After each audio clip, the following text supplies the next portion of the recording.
What you're going to be seeing is the tank that I have created out of an NXT device controlled via my old cell phone and an EV3 controlled via my new cell phone, both connected via Bluetooth.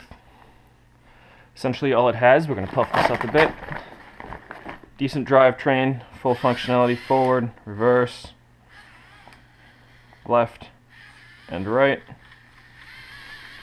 And the combination of all of them allows it to pretty much drive anywhere, including the strength of two of the NXT new motors, which allow it to pretty much traverse over anything. Also, each wheel has an individual suspension, allowing it to actually drive over objects and, I guess, flex a bit as it drives over the object. On the controller, there is also a turret control, which is one direction, the other, essentially turns the turret around. And then with this controller, which operates the top half of the tank, which means that you can infinitely go around and it won't ever jam.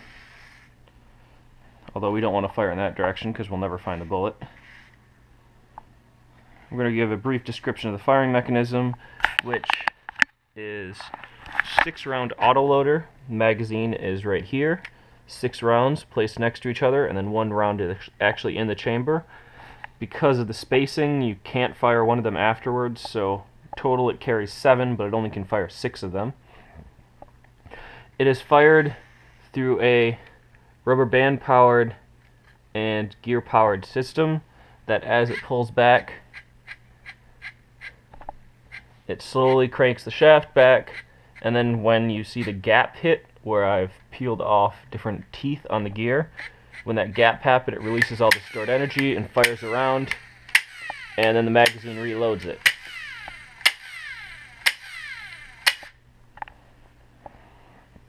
That, combined with its ability to move up and down via the linear actuator, gives a pretty flexible firing system.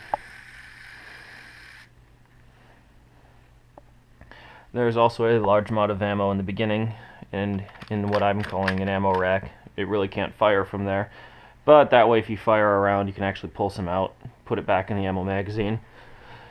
But it's pretty simple to reload. Just grab your shots. You have to grab this and then pull it back and then load it.